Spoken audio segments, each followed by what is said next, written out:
신약성경 로마서 1장 18절부터 25절까지의 말씀입니다. 우리 한 목소리로 함께 읽겠습니다. 시작. 하나님의 진노가 불의로 진리를 막는 사람들의 모든 경건하지 않음과 불의에 대하여 하늘로부터 나타나나니 이는 하나님을 알만한 것이 그들 속에 보임이라. 하나님께서 이를 그들에게 보이셨느니라.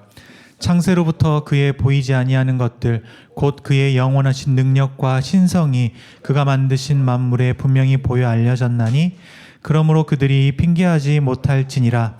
하나님을 알되 하나님을 영화롭게도 아니하며 감사하지도 아니하고 오히려 그 생각이 허망하여지며 미련한 마음이 어두워졌나니 스스로 지혜 있다 하나 어리석게 되어 썩어지지 아니하는 하나님의 영광을 썩어질 사람과 새와 짐승과 기어다니는 동물 모양의 우상으로 바꾸었느니라. 그러므로 하나님께서 그들을 마음의 정욕대로 더러움에 내버려 두사 그들의 몸을 서로 욕되게 하게 하셨으니 이는 그들이 하나님의 진리를 거짓 것으로 바꾸어 피조물을 조물주보다 더 경배하고 섬김이라. 주는 곧 영원히 찬송할 이시로다. 아멘. 예수 그리스도께서 죽으신 이후에 부활하시고 승천하셨습니다. 이후에 그리스도인들은 없어진 것이 아니라 더 날로 늘어만 갔고 그렇게 로마에도 교회가 세워졌습니다. 로마의 교회가 정확히 언제 어떻게 세워졌는지는 우리가 알 수 없는데 아마도 이렇게 추측을 합니다. 사도행전 2장에 나오는 오순절 사건 있죠. 거기에 로마로부터 유대인들이 와서 영향을 받았고 그래서 그 사람들이 다시 로마로 가서 거기에서 교회가 그들로 인해서 세워졌다라고 추측하기도 하고 아니면 그 이후에 어떠한 이유에서든지 교회가 세워졌을 것이다 이렇게 추측을 합니다. 사도 바울은 로마 교회에 대한 소식을 접했습니다.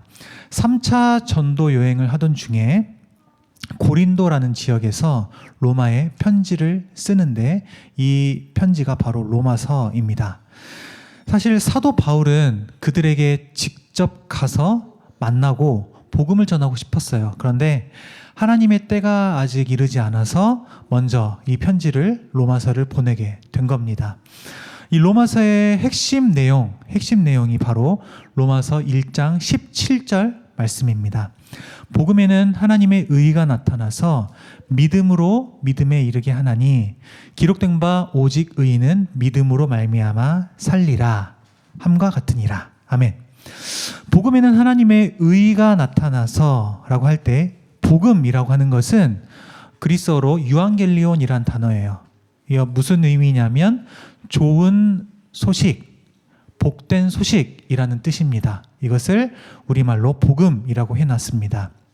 그러면 성경에서 복된 소식, 복음, 이것을 무엇이라고 말하는가? 9절 말씀처럼 예수 그리스도의 복음이라고 말을 합니다.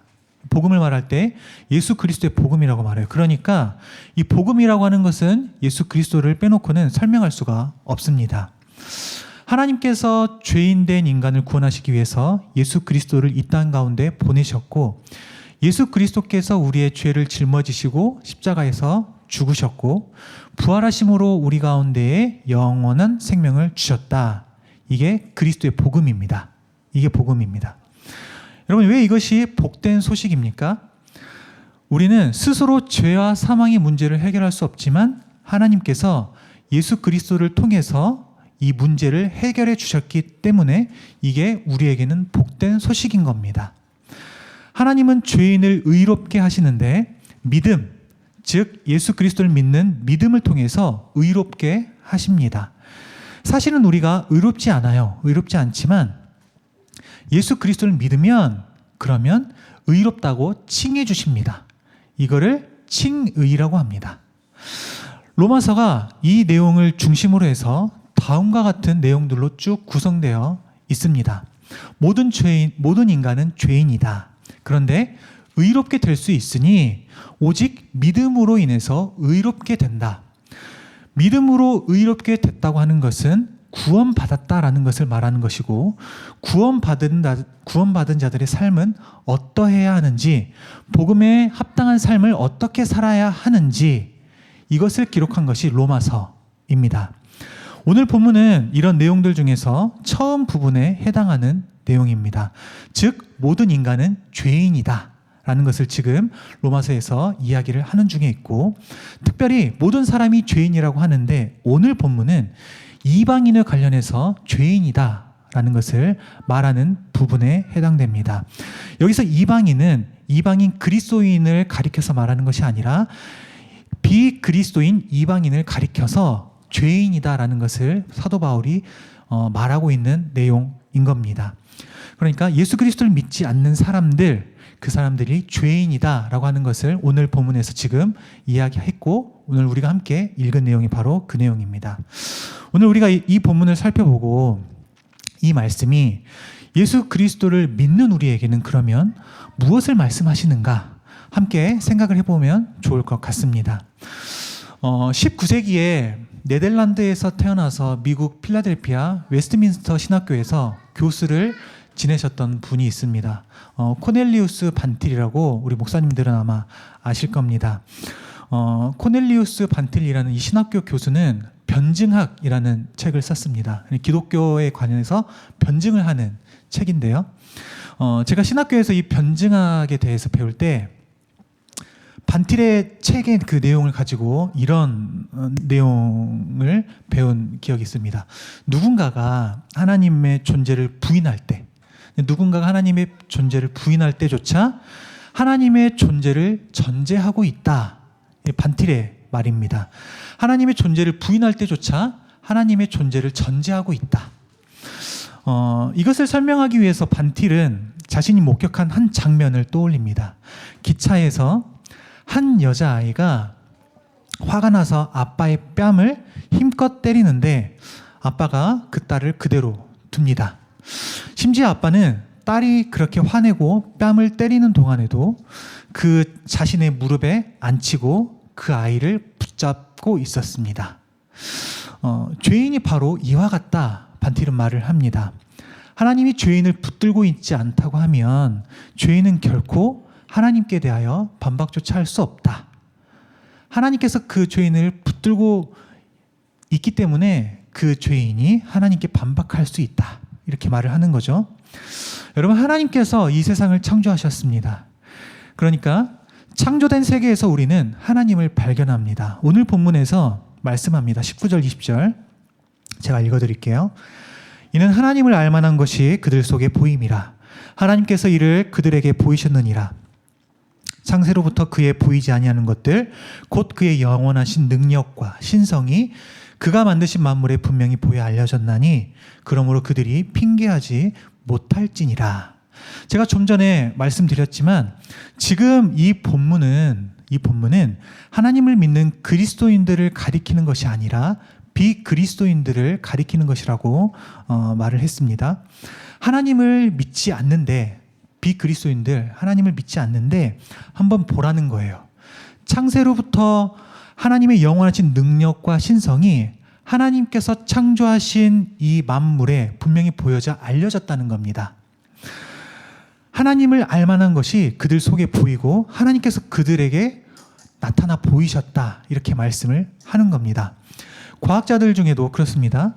우주나 자연, 인간 등에 대해서 연구하면 연구할수록 신비함과 위대함에 놀라는데, 그렇게 하나님께서 만드신 그 만물에 분명히 하나님을 알리셨음에도 불구하고 하나님을 믿지 않는 자들이 있다는 말입니다. 여러분, 이것은 비단 과학자들 뿐만이 아니라 하나님의 형상으로 지음받은 우리 인간들에게는 우리가 지난 교리 시간에 배웠던 것처럼 희미해졌지만 자연 계시가 여전히 존재한다라고 했죠. 그 가운데 하나님의 능력과 신성, 위대하심이 묻어 있어요. 그런데 믿지 않는다는 겁니다. 그러니까 반틸의 말을 빌리면 이런 거죠. 하나님께 붙들려서 하나님의 무릎 위에서 하나님에 대해서 하나님이 없다 반박하고 있는 거죠. 21절 말씀입니다.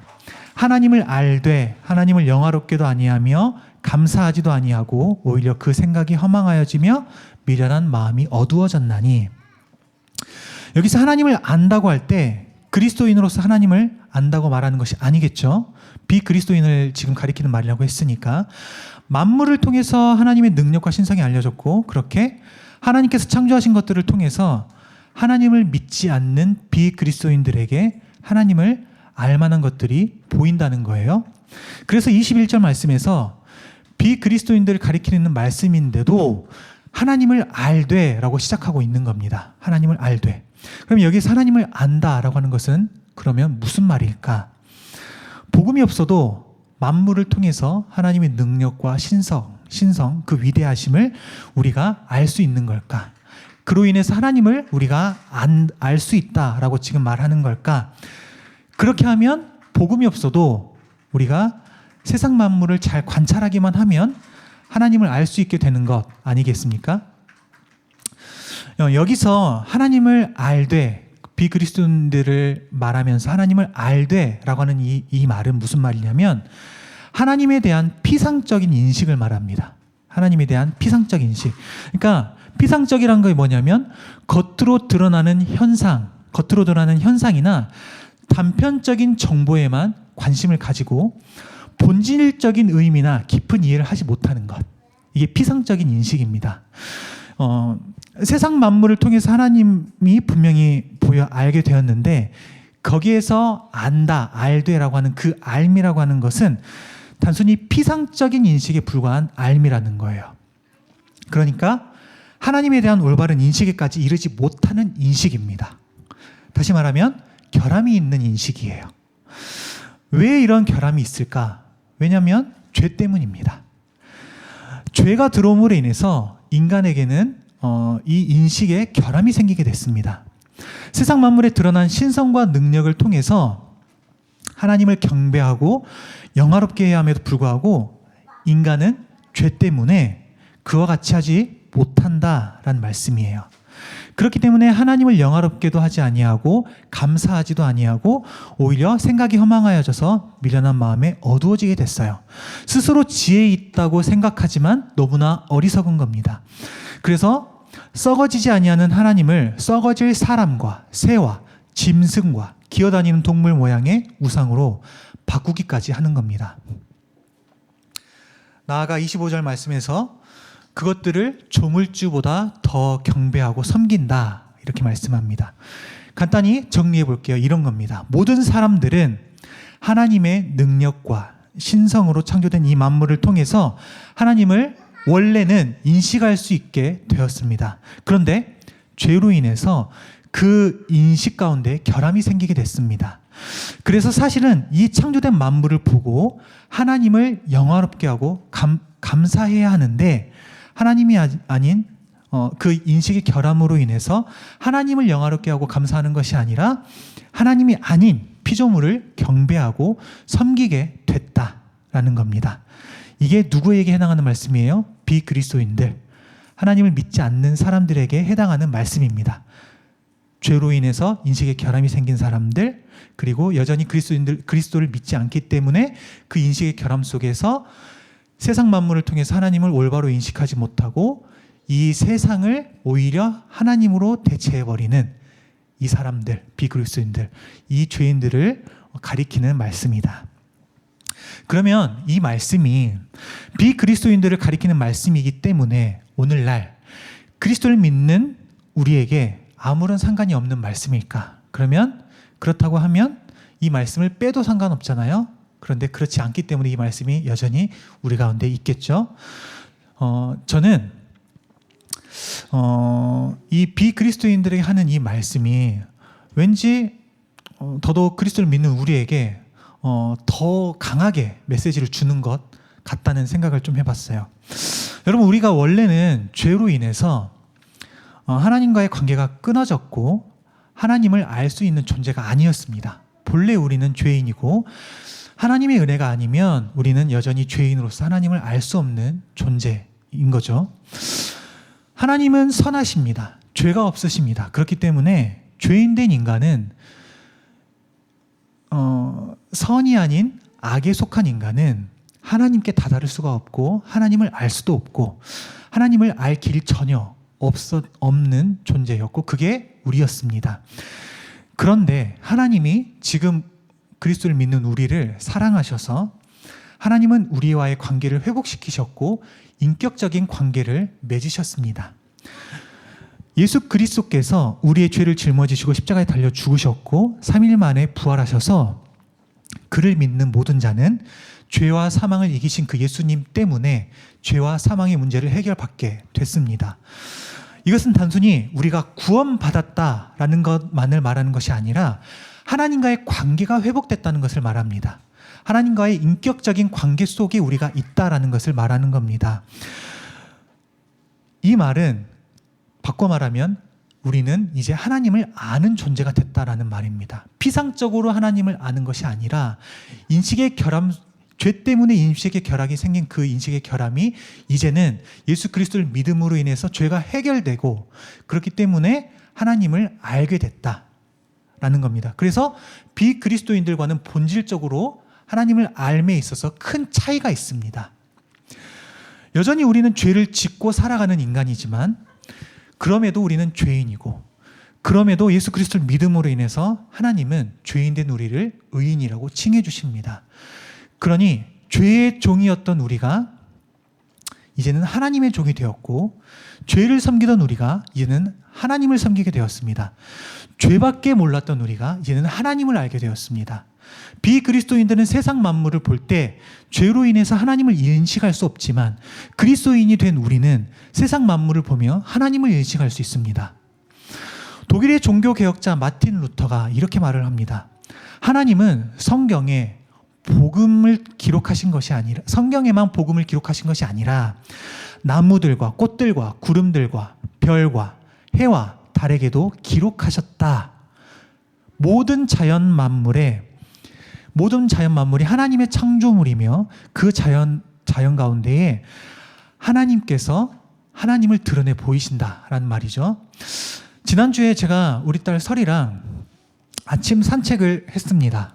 아침에 제가 쉬는 주말이었나요? 설이랑 이제 아침에 일어나서 산책을 했는데 집에 돌아오는 길에 설이가 힘들다고 잘해요. 힘들면 이제 제가 안아줘야 되는데 저도 힘드니까 아침이고 저도 힘들어서 그래 설아 그러면 조금만 가면 저기 벤치 있으니까 벤치에서 좀 앉아서 우리 좀 쉴까? 그래서 이제 벤치에 앉아서 쉬었어요. 근데 이제 우리 아파트에 철쭉이 쫙 펴 있어요. 그래서 이제 벤치에 딱 앉았는데 바로 앞에 진짜 여기 바로 30cm 바로 앞에 철쭉이 있어요. 철쭉이 너무나 예쁘게 폈더라고요. 늘 멀리 이제 운전하면서만 보고 이렇게 지나가도 이렇게 저는 이렇게 힘들다고 앉아서 쉬는 편이 아니거든요. 어디에서 출발하면 어디까지 그냥 걸어가야 돼요, 끝까지. 근데 이제 설이가 힘들다고 하니까 벤치에 앉아서 쉬면서 철쭉을 좀 봤는데 늘 멀리서만 보던 그 철쭉이 가까이 앉아서 자세히 보면서 설이랑 이야기를 하면서 보니까 철쭉을 자세히 보게 되더라고요. 그렇게 자세히 본 건 처음이에요. 근데 가까이서 자세히 보는데 철쭉이 너무 아름답더라고요. 그러면서 자연스럽게 이 철쭉을 만드신 하나님을 생각하고 설이한테 그렇게 말을 하게 되더라고요. 철쭉 이거 너무 예쁘지 않아? 하나님이 이렇게 만드셨어. 하나님을 찬양하게 되더라고요. 죄로 인해서 자연 만물을 보고도 하나님을 찬양할 수 없었던 상태였어요. 예수 그리스도를 믿음으로 말미암아 이제 산책 중에서도 그 철쭉이라는 꽃 하나를 가지고 하나님을 생각할 수 있게 됐고 하나님을 찬양할 수 있게 됐어요. 여러분도 마찬가지죠. 그리스도를 믿으면 세상 만물을 보면서 아름다우신 이 자연 만물을 보면서 우리가 하나님을 생각할 수 있지 않습니까? 하나님을 인식할 수 있게 됐단 말이죠. 너무나 놀라운 변화입니다. 비그리스도인은 하나님을 믿지 않는 그런 상태, 피상적인 인식, 하나님에 대한 인식, 결함이 생긴 인식, 세상 만물을 보고 하나님을 인식할 수 없는 그런 우리였는데 이제는 우리가 하나님을 그것들을 통해서도 하나님을 인식할 수 있는 존재가 된 그리스도인이 바로 우리란 말입니다.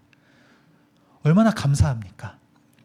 여러분, 그런데 비극적인 것이 무엇이냐면 그와 같이 완벽하게 바뀌어버린 신부님에도 불구하고 우리가 비그리스도인들처럼 하나님을 인정하며 살지 않는 삶이 너무나 비극적이라는 것 같아요. 여러분, 어떤 삶입니까? 하나님을 알지만 하나님을 영화롭게 하지 않고 감사하지 않습니다. 우리가 마주하는 삶의 모든 상황 속에서, 그리고 우리가 마주하는 모든 관계 속에서 하나님의 자녀로서의 삶을 살며 하나님을 영화롭게 하는데, 어쩌면 하나님을 믿지 않는 사람들처럼, 비그리스도인들처럼 어쩌면 그들보다 더 못되게 생각하고 말하고 행동하며 살아가는 모습들이 우리 가운데에 보인단 말입니다. 하나님께서 허락하신 믿음을 통해서 우리가 구원받았고, 우리가 그 믿음 속에서 하루라는 선물을 받아서 하루를 살아가는데, 그런데 그 하루의 삶 속에서 감사하는 삶이 결여되어 있는 채 살아가는 모습이 우리들의 모습 속에 많이 보인단 말입니다. 또 스스로 우리는 지혜에 있다고 말합니다. 하나님을 부인하는 자칭 스스로 지혜에 있다고 하는 비그리스도인들과는 달리 하나님을 인정한다고 하면서 사실은 지혜의 근본이신 하나님을 멀리하고 그 지혜의 근본이신 하나님과 상관없이 살아가는 것이 더 편하고 좋은 것처럼 느껴지기도 합니다. 비그리스도인들만 하나님의 영광을 동물 모양의 우상으로 바꿨습니까? 그리스도인들도 얼마나 우상을 섬기는지 모릅니다. 나 스스로가 하나님의 자리를 탐하고 내가 욕망하는 것들을 나의 가장 높은 자리에 우상으로 올려놓습니다. 명예가 그렇고 물질이 그렇습니다. 어쩌면 종교 행위 자체가 우상이 되기도 합니다. 여러분, 왜 그럴까요? 왜 이런 비극이 우리에게 여전히 있는 걸까요? 제가 생각할 때 그 이유는 하나님의 하나님 되심을 인정하지 않고 살아가기 때문에 그런 건 아닌가라고 생각해 봤습니다. 하나님을 믿는다고 하는 믿음의 고백만 있는 겁니다. 하나님을 믿습니다라고 하는 그 믿음의 고백만 우리 가운데 있단 말입니다. 하나님을 인정한다는 게 과연 무슨 말일까요? 하나님을 인정한다고 하는 것은 하나님이 어떤 분이신지를 우리가 믿고 뿐만 아니라 삶의 모든 영역에서 하나님을 의식하고 하나님께 순종하며 사는 겁니다. 내 생각이나 내 감정, 내 욕망보다 하나님을 최우선의 기준으로 삼고 살고 종교적인 신으로서 하나님을 대하는 것이 아니라 하나님께서 우리 가운데에 회복하신 하나님과의 인격적인 관계 속에서 우리가 살아가는 겁니다. 한마디로 말하면 하나님을 인정하는 삶은 삶의 주도권을 하나님께로 드리고 하나님의 뜻을 따라 살아가려고 하는 몸부림입니다. 하나님을 믿는다고 하면서 이런 몸부림이 없다는 겁니다. 하나님을 인정하지 않는 삶을 사는 겁니다. 그래서 하나님을 알지만 하나님을 영화롭게 하지 않고 하나님께 감사하지도 않는 겁니다. 스스로 지혜 있다고 하고, 그렇지만 우리는 어리석게 되었고 하나님이 아닌 우상을 자연스레 섬기게 됩니다. 저는 이 말씀을 준비하면서 제가 가장 많이 떠올랐습니다. 은근슬쩍 하나님을 인정하지 않은 채 살아가려고 하는 모습들이 제 가운데에 너무 많았어요. 내가 그래도 목사니까, 내가 주일 안 빠지고 예배 출석 잘하니까, 내가 교회 봉사 이만큼 하니까, 그래도 내가 교회 다닌 세월이 얼마나 많았나, 내가 그래도 성경 보니까, 내가 그래도 기도하니까 라고 생각하면서 하나님을 인정하지 않는 우리의 모든 행위들에 대해서 스스로 합리화하고, 그래도 괜찮으니까, 아무런 일도 일어나지 않으니까 괜찮은 것처럼 계속해서 은근슬쩍 하나님을 인정하지 않는 삶을 살아가는 모습이 저에게 보이더라고요. 여러분들은 어떠십니까?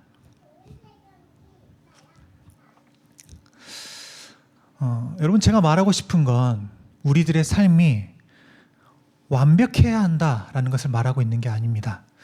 우리의 본질이 바뀌었는데도 불구하고 우리 가운데 하나님을 인정하지 않는 삶을 살아가는 것에 있어서 어쩌면 너무나 무감각해져서 혹은 뻔뻔해져서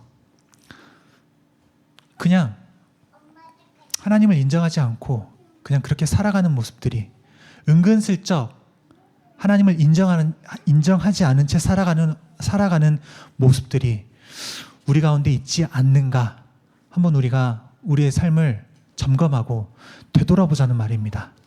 믿는다고 말만 하지 말고 정말로 내 삶의 주도권을 하나님께 드리고 하나님의 뜻을 따라 살아가려고 하는 그 몸부림이 우리 가운데 과연 있느냐? 하나님을 인정하는 삶을 우리가 진짜 살고 있는가? 돌이켜서 생각해 보면 좋겠단 말입니다. 매주 주일 와서 말씀 듣고 그렇게 살아야지 결단하고 이 자리를 나가면 또 똑같고 말씀을 들을 때는 그렇게 해봐야겠다 하는데 또 나가면 은근슬쩍 하나님을 배제한 채 인정하지 않고 살아가는 그 우리의 모습들 가운데 오늘 이 말씀이 좀 경종을 울리면 좋을 것 같아요. 내가 정말 내 삶의 주도권을 하나님께 드렸는가? 하나님의 뜻을 따라 살아가려고 내가 몸부림치고 있는가? 그렇지 못한 저를 반성하고 여러분들에게도 이 말씀을 나누고 싶었습니다. 말씀을 정리하겠습니다. 사도 바울은 비그리스도인이 죄인이라는 것을 말하면서 다음과 같이 말합니다. 21절부터 25절 말씀까지 제가 다시 한번 읽어보겠습니다. 하나님을 알되 하나님을 영화롭게 하지 아니하며 감사하지도 아니하고 오히려 그 생각이 허망하여지며 미련한 마음이 어두워졌나니 스스로 지혜 있다 하나 어리석게 되어 썩어지지 아니한 하나님의 영광을 썩어질 사람과 새와 짐승과 기어다니는 동물 모양의 우상으로 바꾸었느니라. 그러므로 하나님께서 그들을 마음의 정욕대로 더러움에 내버려 두사 그들의 몸을 서로 욕되게 하게 하셨으니 이는 그들이 하나님의 진리를 거짓 것으로 바꾸어 피조물을 조물주보다 더 경배하고 섬김이라. 주는 곧 영원히 찬송할 이시로다. 아멘. 이 말씀이 저는 왠지 그리스도인이 된 우리에게 하시는 말씀과 같이 들려집니다. 우리가 하나님 앞에서 살면서 하나님을 인정하지 않는 삶을 사는 것이 신앙의 무감각해짐과 뻔뻔함으로 인함이라면 이제는 우리가 다시 돌이켜 하나님께로 나아가야 할 때인 것 같습니다. 하나님은 인정하는 삶을 우리가 살아갑시다. 하나님을 하나님으로 인정하는 것, 우리의 모든 삶의 주도권을 하나님께 드리고 하나님의 뜻을 따라 살아가려고 하는 처절한 몸부림이 우리 가운데 있으면 좋겠습니다. 완벽하자라는 말이 아니에요. 우리가 부족해도 그래서 또 무감각해지고 뻔뻔해져서 하나님을 인정하지 않고 살아가려고 하더라도 언제나 우리를 사랑하시는 그 하나님께로 끊임없이 돌이켜서 하나님을 인정하는 삶, 끝까지 몸부림치는 삶이 우리 가운데 있으면 좋겠단 말입니다. 이 시대를 살아가는 그리스도인들이 모두 그랬으면 좋겠어요. 그에 앞서 우리 더보기 오늘부터 하나님을 인정하는 삶을 살겠다고 몸부림치는 그리스도인이 되면 좋겠어요. 우리 모두 그런 삶을 살아가기를 예수님의 이름으로 축복합니다.